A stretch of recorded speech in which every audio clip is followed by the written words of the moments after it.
और मैं बता दूं, इस दुनिया में 195 कंट्रीज है, 195 देश, और 195 देश में भारत इकलौता है जिसने चांद के साउथ पोल पर झंडा फहराया है।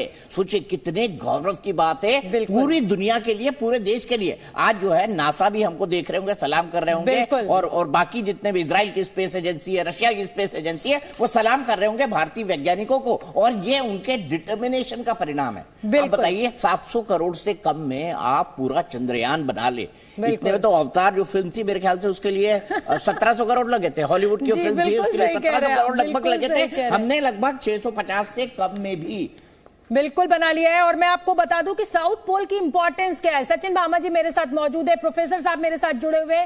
प्रोफेसर साहब, लगातार ये कहा जा रहा है कि भाई चांद के इस हिस्से में बर्फ है, बर्फ के कुछ यहां पर जिसे कहा जाए कि बर्फ के कुछ हमें यहां पर शेष मिले हैं, और इसीलिए यहां पर साउथ पोल की बहुत इंपॉर्टेंस हो जाती है। प्रोफेसर साहब मैं आपके पास आऊंगी, लेकिन उससे पहले मैं प्रणय का रुख करना चाहूंगी, क्योंकि प्रणय वहां पर मौजूद है और सुबह से ही प्रणय हमें पल पल का अपडेट पहुंचा रहे हैं। प्रणय बताइए क्या खबर आपके पास। अब देखिए लैंडिंग तो हो चुकी है, लेकिन अगर मैं साउथ पोल की इंपॉर्टेंस समझना चाहूं कि क्यों ये इतना अहम हो जाता है, तो आप कैसे बताएंगे। देखिए, चंद्रमा के दक्षिण ध्रुव के ऊपर इस समय भारत की उम्मीदों का एक दीपक स्थापित हो चुका है, जो कि भारत की शोभा बढ़ा रहा है, जिससे गड़गड़ाहट लगातार मेरे पीछे जो स्क्रीन है, यहाँ ये इसरो के वैज्ञानिक हैं, ये एक तरीके से झूमते हुए नजर आ रहे हैं। इसरो चेयरमैन पिछले काफी मिनट से इनको संबोधित कर रहे हैं। ये वो टीम के लोग हैं जिन्होंने अपनी रात दिन खपाई है। ये वो तपस्वी हैं जिनके चेहरे शायद हमको नहीं दिखते हैं, ये बड़े सामान्य से कपड़ों के अंदर नजर आने वाले हैं। आपके साथ में ये लोग शायद सफर कर रहे हो तो आप न पहचान पाए कि ये इसरो के वैज्ञानिक हैं। हमारे ये वो तमाम वैज्ञानिक हैं जो को उसके बाद ये भारत में के लिए कामयाबी का इतिहास जो है वो रचते हैं। तो ये वो चेहरे हैं जिन्होंने इस कामयाबी को सफल बनाया है, और अभी भी एक बहुत महत्वपूर्ण पड़ाव बाकी है। ये चंद्रयान 2-3 अभी रोवर का बाहर आना बाकी है, तो कुछ घंटों का इंतजार और करना होगा, क्योंकि इसकी लैंडिंग के दौरान जो डस्ट उड़ी थी उस करीब 2 से 4 घंटे का एक विंडो रखा गया है, डिपेंडिंग ऑन डस्ट। उसको सेंसर जो है वो मॉनिटर कर रहे हैं इसके अंदर। यानी इसरो चीफ से प्रधानमंत्री नरेंद्र मोदी ने बात की है। सोमनाथ से प्रधानमंत्री नरेंद्र मोदी ने बात की है। इसरो चीफ है, उन्हीं के नेतृत्व में इस पूरे मिशन मून चंद्रयान 3 को पूरा किया गया है, और प्रधानमंत्री नरेंद्र मोदी ने इसरो चीफ को बधाई दी है, पूरी टीम को बधाई दी है, तमाम 140 करोड़ देशवासियों को बधाई दी है। और प्रधानमंत्री ने आज बहुत ही साफ शब्दों में कहा कि विकसित भारत के शंखनाद का दिन है, मुश्किलों के महासागर को पार करने का दिन है, नई ऊर्जा, नई विश्वास और नई चेतना का दिन है। यह भी जानकारी दी कि इसरो अब आदित्य L1 मिशन शुरू करेगा। प्रणय एक बार फिर से मैं आपका दीपक जी आपको रोक रहा हूं। योगेश्वर नाथ जी है, साइंटिस्ट हैं, वो हमारे साथ जुड़े हुए हैं। कहां से जुड़े हुए हैं पैरल मुझे ये भी बता दीजिए।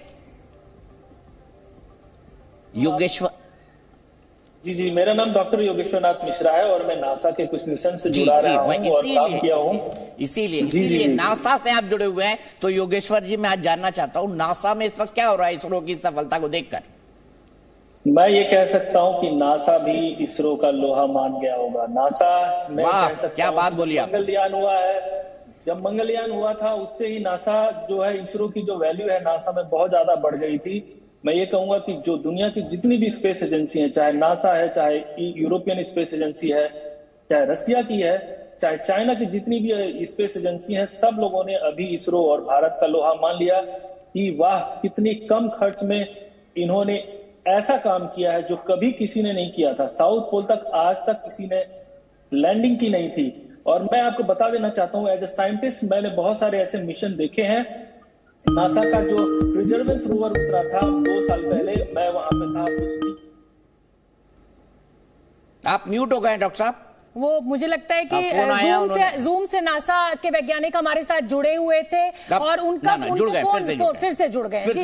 योगेश्वर नाथ जी कंप्लीट करिए। आपने कहा कि नासा ने आज इसरो का लोहा मान लिया। अब थोड़ा फोन आप ना एक काम करिए, एरोप्लेन मोड में डाल दीजिए तो जूम भी कट जाएगा।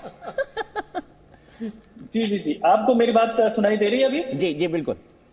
जी जी, तो मैं यही कह रहा हूं कि जितनी भी स्पेस एजेंसी हैं सब भारत का लोहा मान गई हैं कि कोई कंट्री इतने कम रिसोर्सेज के साथ उस जगह पे उतर रही है जहां पे कोई अभी तक उतर नहीं पाया। ये बहुत बड़ा कीर्तिमान है और मैं बोल सकता हूं एज ए साइंटिस्ट मैं आपको ये कह सकता हूं कि ये भारत के लिए एक वर्ल्ड कप के क्रिकेट मैच से भी बड़ा लम्हा है। मैं ये आपको ये पूरे दावे के साथ कहना चाहता हूं कि जो वर्ल्ड कप हम जीत के ले आते हैं क्रिकेट का, उससे भी एक बड़ा लम्हा है जो हमें 14 दिन तक सेलिब्रेट करना चाहिए, क्योंकि अभी लैंडर जो है वहां उतर गया है और लैंडर उतरने के बाद वहां पे वो सारी चीजें करने वाला है जो कभी किसी स्पेसक्राफ्ट ने नहीं किया होगा। फिर जो रोवर है उतरेगा, रोवर के उतरने के बाद भी जो वहां पे चीजें हो रही हैं वो इस तरह से, hello can you hear me? हाँ बोलिए, कंप्लीट करिए अपनी बात। जो रोवर है वो इस तरह का जो डेटा लेने वाला है जिसमें कि अलग अलग एक स्पेक्ट्रोमीटर लगा हुआ है, लिप्स लगा हुआ है जिसमें अल्फा पार्टिकल जो है गामा रे।